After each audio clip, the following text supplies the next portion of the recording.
ஸ்ரீ குருபியோ நமக. தென்னாடுடைய சிவனே போற்றி, எந்நாட்டவர்க்கும் இறைவா போற்றி. திரு ஞான சம்பந்தர், திருநாவுக்கரசர் ரெண்டு பேரோட சரித்திரமும் பார்த்துட்டுருக்கோம். அடிக்கடி இவா ரெண்டு பேரும் ஒவ்வொரு ஊரில் மீட் பண்ணிப்பான்னு சொல்லியிருக்கேன். இவாருடைய டைம் 5ஆம் நூற்றாண்டுன்னு சில பேர் சொல்கிறா, 6ஆம் நூற்றாண்டுன்னு சில பேர் சொல்கிறா. சுந்தரர் இவாளுக்கு அப்புறமா வந்தவர் 7ஆம் நூற்றாண்டுன்னு சொல்கிறா. எந்த காலத்தில் யார் வாழ்ந்திருந்தாலும் இந்த மகான்களை பொறுத்த வரைக்கும் இவா பண்ணின பக்தியை தான் நம்ம புரிஞ்சுக்கணும். இவா பண்ணின பக்தி, இவா கொடுத்த பதிகங்கள், இவா என்ன சொல்ல வரா, எப்படி பக்தி பண்ணினா ஈஸ்வரன் அடையலாம், பகவான் அடையலாம் அப்படிங்கிற மெசேஜ் தான் இங்கே முக்கியமே தவிர எந்தெந்த காலத்தில் இருந்தாங்கிறது இப்போ பிரச்சனையே இல்லை. ஆனால் எதுக்காக இதை சொல்கிறேன் அப்படின்னா, திருநாவுக்கரசர் அதாவது அப்பர் சுவாமிகள் பதிகத்தில் இனிமேல் வரப்போகிற மகான்களை பற்றி பாடுறாப்புல பதிகங்கள் எழுதியிருக்கார். தன் ஞான திருஷ்டியில் பார்த்து எழுதினாரா, இல்லை அந்த மகானுக்கு அப்புறமா தான் இவரா அப்படிங்கிறது நமக்கு தெரியல. எப்படி இருந்தாலுமே இவா சொல்கிற விஷயம் என்னென்னா, பக்தி பண்ணினா பகவானை அடையலாம். நம்ம டைரெக்டாக பகவான்கிட்ட பக்தி பண்ணினா அடையிறது ரொம்ப கஷ்டம். 99.9% நம்மளால் சுவாமிகிட்ட போகவே முடியாது. ஆனால் ஒரு குருநாதரை பிடிச்சிட்டோம் அப்படின்னா 99% இல்லை 100% பகவான் அடைஞ்சிடலாம். ஏன் இப்படி சொல்கிறேன் அப்படின்னா, எக்ஸாம்பிளுக்கு சொல்லணும்னா, ஒரு குழந்தை இருக்குன்னு வச்சுக்கோங்களேன். எல்லாருக்கிட்டையெல்லாம் போகாது. புதுசாக இருக்கிறவாளை பார்த்தா அந்த குழந்தை போகாது. அப்போது அவளை அந்த குழந்தைய வரவழைக்கணும்னா என்ன செய்யணும்னா, அந்த குழந்தைக்கு பிடிச்ச மாதிரி ஒரு பலூனோ ஒரு பாலோ, அந்த குழந்தைக்கு என்ன கிளிகிழிப்பையோ அது என்ன பிடிக்குமோ அதை நம்ம கையில் வச்சுருந்தோம்னா அந்த குழந்தை ஈஸியாக வந்துடும். அதே மாதிரி தான் நம்மளும் டைரெக்டாக பகவான்கிட்ட போனால் கிடைப்பாரோ கிடைக்க மாட்டாரோ, இன்னும் சொல்லணும்னா கிடைக்க மாட்டாருன்னு தான் சொல்லணும். ஆனால் ஒரு மகான் மூலியமாக நான் இவரை நான் குருவாக நினைக்கிறேன்னு நினச்சிட்டு ஒரு மகான் மூலியமாக போகும்போது நிச்சயமாக சுவாமி நமக்கு கிடைப்பார்.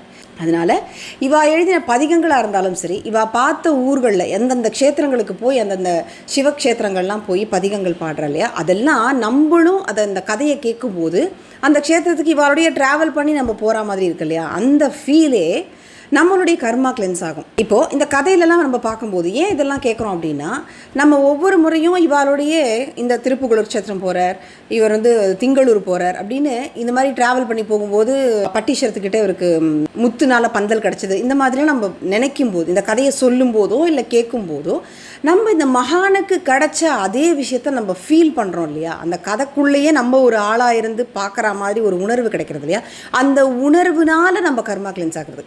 இப்போ ஒருத்தர் நம்ம வெறுத்தோன்னா நமக்கு ஒரு கர்மா வரும். நம்ம ஒருத்தர் மேலே அன்பு காட்டினா அதுக்கு ஒரு கர்மா வரும். கர்மாங்கிறது நம்ம என்ன செஞ்சாலும் வரப்போகுது. இதுக்காக நம்மளுடைய உணர்வை வெளிப்படுத்தாமல் நம்ம எல்லாமே கரெக்டாகவே பண்ணிட்டு இருக்க முடியுமானா அப்படி முடியாது. ஸோ நம்ம நிச்சயமாக பேட் கர்மாவும் பண்ணுவோம். அப்போது அந்த பேட் கர்மாவை நம்ம பேலன்ஸ் பண்ணுறதுக்கு பகவான் நாமா சொல்கிறது, இந்த மாதிரி மகான்களோட சரித்திரத்தை உணர்வு பூர்வமாக கேட்குறது அல்லது சொல்கிறது, இந்த மாதிரி செய்யும்பொழுது நம்ம அவளோட கனெக்ட் ஆகிறோம், சிவபெருமானுடைய அன்புக்கு பாத்திரமாகிறோம். அதுக்காக தான் இந்த கதையெல்லாம் கேட்குறோம். இப்போ இவா ஊராக 2 பேரும் போயின்னு இருக்கா. அந்த ஊர்லேருந்து நம்ம ஆரம்பிக்கிறோம். இப்போ என்ன பண்ணுறார், அப்பர் சுவாமிகள் திருவாரூர் வரார். திருவாரூரில் பயங்கரமான வரவேற்பு அவருக்கு இருக்குது. அதை பற்றி பார்த்துட்டுருக்கோம். இவர் திருக்கன்றாப்பூர் வரார். அங்கே சுவாமி தரிசனம் பண்ணுறார். அங்கே அற்புதமான ஒரு பதிகம் பாடுறார். அந்த பதிகத்தில் இவர் என்ன சொல்கிறார் அப்படின்னா, அடியவர்களுடைய இதயத்தில் பகவான் இருக்கார். அந்த பதிகத்தில் இருக்கிற அர்த்தத்தை மட்டும் சொல்கிறேன். அடியவர்களுடைய ஹிருதயத்தில் பகவான் இருக்கார். அதனால் பகவானை எங்கேயுமே தேடாத, உனக்குள்ளேயும் இருக்கார் தான். ஆனால் ஒன்றால் அது உணர முடியறதா, இல்லை அப்போ கஷ்டப்படாத, அடியவர்களை பாரு, அது போகிறோம், நீ எதுவுமே செய்ய வேண்டாம் அப்படின்னு சாதுக்களுடைய மகிமையை பற்றி அந்த பதிகத்தில் பாடுறார் திருநாவுக்கரசர். எங்கே, திருக்கன்றாப்பூரில்.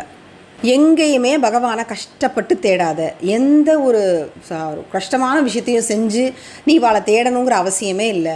சாதுக்களுக்கு பக்கத்தில் போயிரு, மகான்களுக்கு பக்கத்தில் இரு, பகவான் தானாக உனக்கு தரிசனம் கொடுக்குவேன். திருவாரூர் வர்றார் சொன்னோம் இல்லையா, திருவாரூரில் பதிகங்கள் பாடுறார், சுவாமி தரிசனம் பண்ணுறாருன்னு சொன்னோம். இந்த திருவாரூர் க்ஷேத்திரத்தில் நிறைய விஷயங்கள் இது வரைக்கும் பெரிய புராணம் படித்தா திருவாரூரே பிடிச்சி போயிடும் நமக்கு. அவ்வளோ அற்புதமான ஒரு க்ஷேத்திரம் திருவாரூர். இந்த திருவாரூர் க்ஷேத்திரத்தில் நமிநம்பி அடிகள் அப்படின்னு ஒருத்தர் இருந்தார். அவர் ஒரு அந்தன குலத்தில் பிறந்தவர். ஈஸ்வரன் பேரில் அற்புதமான ஆழமான பக்தி கொண்டவர். ஒரு நாள் சுவாமிக்கு விளக்கேற்றணும், உழவார பணியெல்லாம் செஞ்சுட்டு சுத்தம் பண்ணிட்டு கோவிலே இருந்துட்டு நிறைய கைங்கரியம் பண்ணிவிட்டு இவருக்கு சுவாமிக்கு விளக்கு போடணும்னு தோணிட்டு அப்போ பக்கத்தில் போய் கேட்குறார். அது சமணர்கள் இருந்த இடமா இருந்ததுனால இவருக்கு தெரியல. அந்த வீட்டில் போய் கேட்ட உடனே அவள் தர முடியாது, நீ போய் தண்ணியில் விளக்கேற்றுன்னு சொல்லிட்டான். குளத்திலிருந்து தண்ணி எடுத்துன்னு அந்த தண்ணியில் விளக்கேற்றின ஷிரடி சாய்பாபா மாதிரி நம்பி அடிகள். இந்த க்ஷேத்திரத்தில் இது நடந்திருக்கு திருவாரூரில். ஆனால் திருநாவுக்கரசருக்கு பல காலத்துக்கு முன்னாடி நடந்ததுனால நாவுக்கரசர் இவரை மனசில் நினச்சிட்டு இந்த பதிகத்தில் இவரை பாடுறார். இப்போ நம்மலாம் புரிஞ்சுக்க வேண்டிய விஷயம் என்னென்னா, எந்த ஒரு கோவிலுக்கு போனாலும் அந்த கோவிலில் எந்த மகானுக்கு சுவாமி தரிசனம் ஆயிருக்கோ அவரை நினச்சிக்கணும். இப்போ உதாரணமாக சொல்லணும்னா, கும்பகோணத்தில் கும்பேஸ்வரன் கோவிலில் மங்களாம்பாள் விஜயேந்திர சுவாமிகளுக்கு பிரத்யக்ஷம். 64 கலையும் மங்களாம்பாள்கிட்ட தான் விஜயேந்திர சுவாமிகள் படித்தான்னு சொல்கிறார். அந்த குளத்துக்கு பிரச்சனை வந்தப்போ அதை தீர்த்து வச்சவர் விஜயேந்திரர் தான். விஜயேந்திரர் தான் எல்லா பொதுமக்களையும் சேர்த்துட்டு பிரிட்டிஷர்ஸ் வந்து கலகம் பண்ணி, அதாவது மக்களுக்குள்ள பிரச்சனையை ஏற்படுத்தி கோவிலை கடிக்கிறதுக்கு வரும்பொழுது வெறும் சாதாரண மக்கள் ஒரு 100-150 பேரை வச்சுட்டு குதிரையில் வந்த ஒரு 10-20 ஆட்கள், ஆனால் பெரிய ஆயுதங்கள்லாம் வச்சுட்டுருக்காங்க, அவங்க எல்லாரையும் கல்லாலேயே அடித்து ஓட விட்டார் யார்? நம்ம விஜயேந்திர சுவாமிகள். அப்போ மங்களாம்பாளை தரிசனம் பண்ணினா விஜயேந்திர சுவாமிகளை மனசில் நினச்சின்னு தரிசனம் பண்ணும்போது மங்களாம்பாளுடைய அனுகிரகம் பூர்ணமாக கிடைக்கும். இதை நான் ஆரம்பத்துலேயே சொன்னேன்.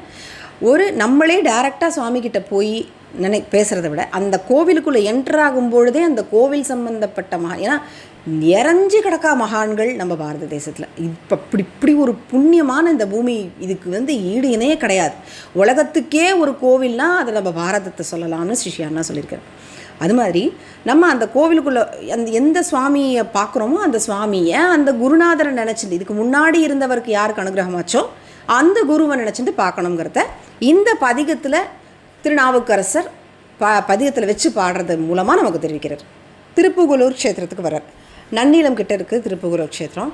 இங்கே வந்து இவர் வர, இங்கே யார் இருக்கா? ஏற்கனவே ஞானசம்பந்தர் இருக்கார். ஞானசம்பந்தர் யார்? நம்ம எல்லாருக்குமே தெரியும். சின்ன குழந்தை கையில் தங்க ஜாலரா வச்சுட்டு ஒரு சாய கொண்டை போட்டுண்டு நிறைய நகைகள் போட்டுண்டு பணக்கார குழந்தையாக இருக்கும். சிவபெருமானுக்கு எப்படி ஒரு முருகன் இருக்காரோ அது போல தான் சிவபெருமான் இந்த ஞானசம்பந்தர் குழந்தைய நினச்சார். அப்படி தான் வச்சுட்டார் அவர் இருந்த காலம் மட்டும். சின்ன குழந்தை, சின்ன வயசு தான். இவர் வந்து இந்த ஊரில் இருக்காருன்னு கேள்விப்பட்டு திருநாவுக்கரசர் சந்தோஷமாக அங்கேருந்து வரார். இவர் தரிசனம் பண்ணணுங்கிறதுக்காகவே திருப்புகலூர் வர்றார். இவர் வராருன்னு கேள்விப்பட்ட உடனே நம்ம ஞானசம்பந்தர் இந்த குழந்தை என்ன பண்ணுறதுன்னா, அந்த ஊரையும் எல்லையையும் தாண்டி எதிர்கொண்டு அழைக்கிறதுக்காக ஓடியே போகிறார். கூட யார் இருக்கா? நம்ம முன்னாடி இருந்த வீடியோவில் பார்த்தோம், முருகநாயனார் இருக்கார். இவா 2 பேரும் பூர்ண கும்பல்லாம் ரெடி பண்ணி வச்சுருக்கா. ஆனால் அதெல்லாம் இருக்கட்டும், இப்போ அதெல்லாம் அப்புறம் பார்த்துக்கலாம் அப்படின்னு சொல்லிட்டு அவரை எதிர்கொண்டு அழைக்கிறதுக்காக இவா 2 பேரும் ஓடி போகிறார். அவர் வந்துட்டு ரொம்ப சந்தோஷப்படுறார். ஏற்கனவே நாவுக்கரசர் நான் சொல்லியிருக்கேன், உழவார படைன்னு சொல்லிட்டு அந்த க்ளீன் பண்ணுற அந்த தோசை திருப்பி மாதிரி இருக்கும், அதை கையில் வச்சுட்டு ரொம்ப குறுகிண்டு தன்னை வந்து ஒரு இதுக்குமே தான் தகுதி இல்லைன்னு அவர் நினைக்கவும் நினைப்பார். அவருடைய உடம்பு பாவனையே அப்படி தான் இருக்கும். திருவிளையாடல் படத்தில் பார்த்துருந்தெல்லாம் உங்களுக்கு தெரிஞ்சிருக்கும். சிவாஜி அந்த நடிப்புங்கிறது ஒரு சாதாரண நடிப்பு கிடையாது. இந்த சரித்திரத்தில் தான் உள்வாங்கிண்டாதான் அப்படி ஒரு நடிப்பை வெளிப்படுத்த முடியும். அந்த மாதிரி தான் அவர் இருப்பார். அப்போ திருநாவுக்கரசர் திருஞான சம்பந்தரை திருநாவுக்கரசர் வணங்க, திருநாவுக்கரசரை திருஞான சம்பந்தர் வணங்க, மாறி மாறி மாறி மாறி வணங்கிக்கிறார் 2 பேரும்.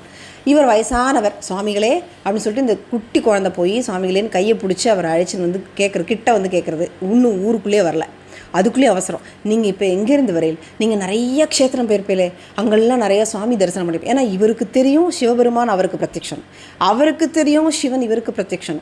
அப்போ ஒருத்தருக்கு ஒருத்தர் ஒரே மாதிரி மனோபாவத்தில் அப்படி ஒரு பக்தி பண்ணும்போது அவளுடைய சம்பாஷணை நமக்கு பார்க்கறதுக்கு வந்து புரியாமல் இருக்கலாமே ஒழிய அவ்வளோ ஆச்சரியமாக இருக்கும் அவள் 2 பேருக்கு இடையில. அப்போது இவர் வந்து கேட்குறாரு கையை பிடிச்சிட்டு, சுவாமிகளே நிறைய ஊருக்கு போனேல, அங்கே என்ன நடந்தது, கடைசியாக எந்த ஊர்லேருந்து இங்கே வரையில்னு ஞானசம்பந்தர் கேட்குறாரு. உடனே அவரும் அப்படியே கீழே குனிஞ்சுட்டு சொல்கிறார் அந்த குழந்தைகிட்ட, நான் வந்து இப்போ திருவாரூர்லேருந்து வரேன்னு சொன்னோன்னே ஒரு சந்தோஷம். திருவாரூர் அற்புதமான க்ஷேத்திரமாச்சு அது அப்படிங்கிற ஞானசம்பந்தர்.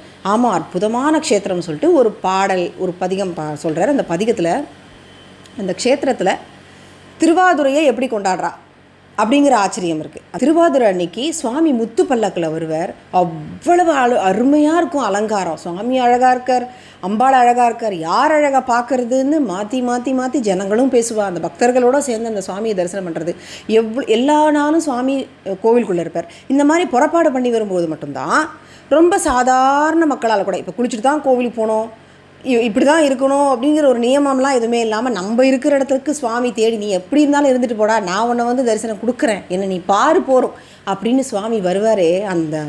அந்த புறப்பாடு பண்ணி வந்த அழகு அவ்வளவு தான், என்னன்னு சொல்கிறது அப்படிங்கிற திருநாவுக்கரசர்.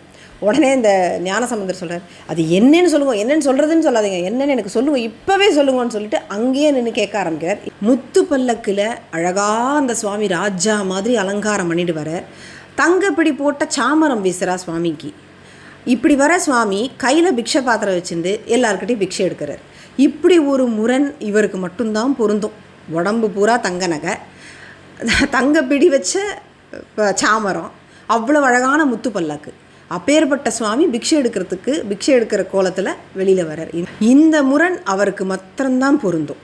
இந்த அழகை பார்க்குறதுக்கு அவ்வளோ ஜனங்கள் கூடுவா. நல்லவா கெட்டவா, தப்பு பண்ணவா, கெட்ட கர்மா பண்ணவா, பாவம் பண்ணவா, புண்ணியம் பண்ணவா, எந்த பேதமும் சுவாமிக்கு கிடையாது. எல்லாருக்கும் தன்னுடைய தரிசனத்தை கொடுத்துண்டு எல்லாருக்கும் அனுகிரகத்தை பண்ணிட்டு அப்படி போவாரே சுவாமின்னு வர்ணிக்கிறார். இதெல்லாம் வர்ணிக்க இந்த பாட்டை பாடி வர்ணிக்கணும். ஆனால் அதெல்லாத்தையும் வர்ணிக்க உடனே திருஞான சம்பந்தருக்கு திருவாரூர் போகணும்னு தோணி போயிடுது. இவர் உடனே என்ன சொல்ல, நான் இப்போவே திருவாரூர், ஏன்னா இவர் இன்னும் ஊருக்குள்ளேயே வரல, ஞானசம்பந்தர் பார்க்கறதுக்காக தான் நாவுக்கரசர் வந்திருக்கார். ஆனால் இவர் என்னடானா, நீங்கள் இங்கேயே இந்த ஊர்லேயே இருங்கோ, திருப்புகலூர்லேயே இருங்கோ, நான் திரும்பி வந்துடுறேன். உடனே அந்த திருவாரூர் போய் சிவபெருமான தரிசனம் பண்ணியே ஆகணும்னு சொல்லிட்டு அங்கிருந்தே கிளம்புறார் திரு ஞானசம்பந்தர். அவருக்கு எவ்வளவு சுதந்திரம், எப்படிப்பட்ட ஒரு பக்தி. சின்ன வயசுலேயே எல்லாத்தையுமே பகவான் கொடுத்துட்றார்.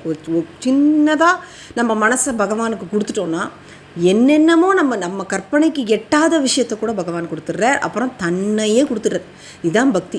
எதுலேயுமே நிறைவு வராத ஒரு மனுஷனுக்கு. ஆனால் பக்தி பண்ணுறவனுக்கு எதுவுமே இல்லைனாலும் நிறைவாக இருப்பான். இதுதான் மகான்கள் சொல்கிற விஷயம். அங்கேருந்து ஞானசம்பந்தர் திருப்புகலூர்லேயே நீங்கள்லாம் இருங்கோன்னு சொல்லி நாவுக்கரசர் அங்கே இருக்க சொல்லிவிட்டு, முருகநாயனார் அங்கே தான் இருக்கார்.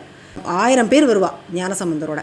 அதனால் அவருக்கு போகிறது, ஒரு இடத்துக்கு போகிறது வரதெல்லாம் கஷ்டம் இல்லை. முத்து பல்லக்கு இருக்குது, முத்து சிவிகை இருக்குது, முத்து கொடை இருக்குது. எங்கே போனாலும் வெயில் பற்றி பிரச்சனை இல்லை. இவருக்கு எல்லா வசதியுமே இருக்குது. அப்படி வச்சுருக்கார் சுவாமி. இவர் அப்படி பல்லக்கில் எழுந்தருளை பண்ணிவிட்டு இவர் அழைச்சிட்டு அந்த ஊரை விட்டு திருவாரூரை நோக்கி சுவாமி தரிசனம் பண்ணுறதுக்காக அந்த நிமிஷமே கிளம்புறார் திரு ஞானசம்பந்தர். இதோட இந்த சரித்திரம் இருக்கட்டும். தொடர்ந்து இதே மாதிரி நிறைய சரித்திரங்கள் கேட்கணுன்னா நம்ம சேனலில் ப்ளேலிஸ்ட்டில் மகான்களோட சரித்திரம் இருக்குது. அது எப்போல்லாம் உங்களுக்கு டைம் இருக்கோ அப்போ செக் பண்ணி பாருங்கள். இந்த வீடியோ உங்களுக்கு பிடிச்சிருந்தால் லைக் பண்ணுங்கள். இந்த சேனலை சப்ஸ்கிரைப் பண்ணி வச்சுக்கோங்க. சர்வம் ஸ்ரீகிருஷ்ணப்பம். அனைக்கு நமஸ்காரங்களுடன் ஸ்ரீமதி ராம்குமார். நன்றி.